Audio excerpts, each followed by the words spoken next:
So, we are now on episode 17, and we are in the middle of answering the measurement related questions for accounting for loans payable, right?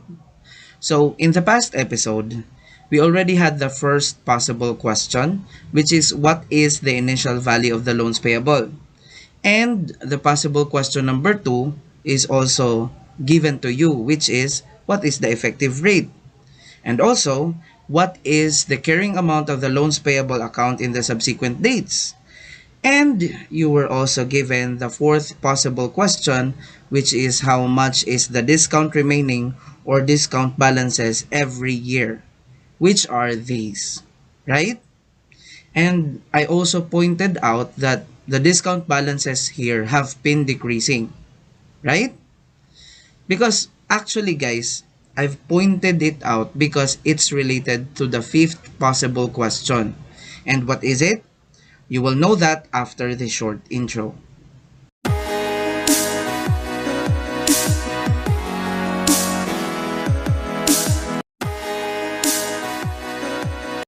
So, guys, the fifth possible question is how much is the discount amortized at the end of year 1, at the end of year 2, year 3, year 4, and year 5. So, in order for you to understand it easier, let's translate the question to how much of the discount balance disappears, or how much of the discount balance is cancelled, or how much of the discount balance is gone each year. Because discount amortized is actually equal to the discount balance gone, or the discount balance cancelled. Okay? Like at the beginning of year 1, here, the discount balance is 342,165, right? But at the end of the year 1, the balance became only 236,646. So, the lost discount, which is the difference of these two, is what do we call the discount amortized. And that is 105,519. So, that's the meaning of discount amortized. Okay? So, the process of amortization is just the process of slowly killing the discount balance until at the end of the maturity date, it will become zero. Okay? So, if we're talking about the discount amortized at the end of year 2, it's just the difference between these two. And that is 89,236. And the discount amortized at the end of year 3, it's just the difference of these two. This 147,410 minus 75,574, which is equals to 70,836. And for year 4, we have 75,574 minus this 26,529, and that is equals to 50,045. And finally, on year 5, this final 26,529 was amortized. So it became zero. So that is the behavior of the discount balance. Again, it diminishes every year until it becomes zero at the end of the maturity term. Okay? I hope you still follow. So that's already the possible question number 5. Now, let's go to the possible question number 6, which is how much is the interest expense? For this example problem, you can be asked for the interest expense for year 1 to year 5. So, how do we get the interest expense? For me, if you have the timeline, you can go to the carrying amounts, like for example, in this year. So, year 1, 4,657,835 times the effective rate of 0.13 or 13%. The answer is already the interest expense immediately. And that's equals to 605,519. Okay? Another method is the comparing of the carrying values before the interest and after the interest and getting their difference. Like for example, again, 4,657,835. That's before the interest. Minus this 5,263,354, which is after the interest. That is equals to 605,519. So it's still the same with here, right? So it's up to you to select what's more convenient. So let's get the interest expenses for year 2 to year 5, okay? And we have the difference of these two, okay?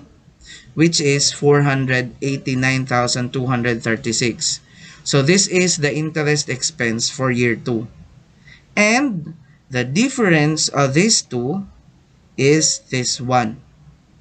And the difference of these two will be the interest expense for year 4. And for year 5, we have 1,100,022 minus 973,471. It's equal to an interest expense of 126,529. Okay?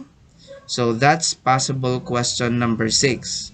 But wait, there's more. But that would be after this.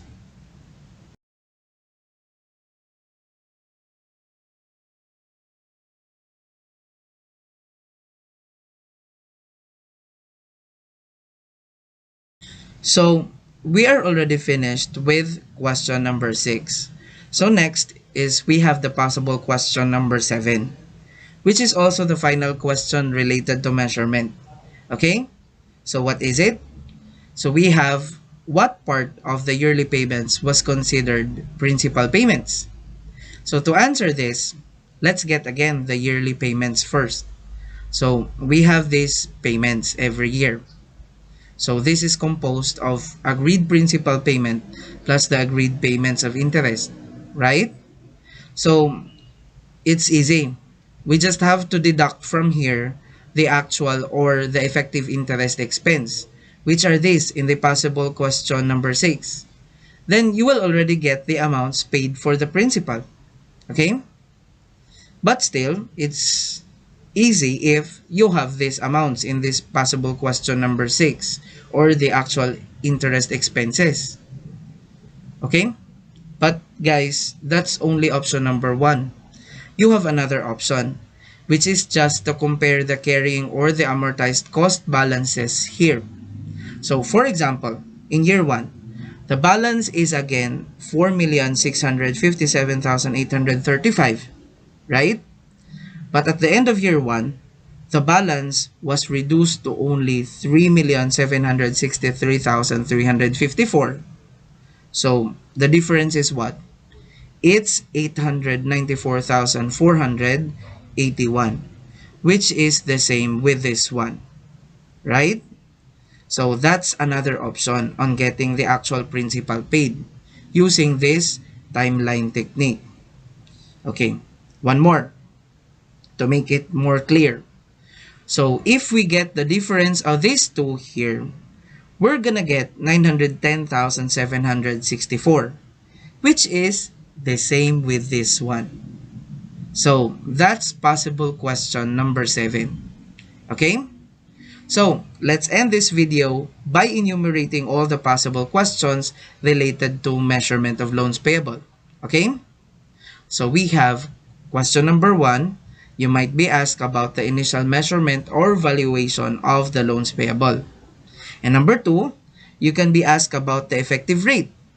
And number 3, you can also be asked about the carrying values of the loans payable in the subsequent dates or at the end of each period, right? And number 4, you can also be asked about the discount balance, and question number 5 is the discount amortized. And number 6, you can also be asked about the effective or actual interest expense at the end of each period.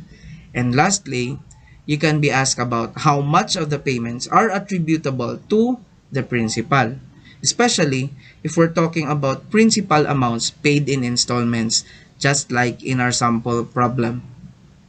So, in conclusion, We did not just enumerate the possible measurement related questions, right? We also answered those questions in relation to our sample problem. And these are the answers, right? So let's end this video for now.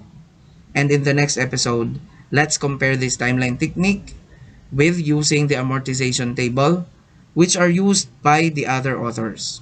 Okay? And that's before we go to the accounting or recording related questions and the presentation related questions. So again, that will be on the next episode. So if you've learned, please click like, subscribe, and hit the notification bell and select all to be updated on my next videos.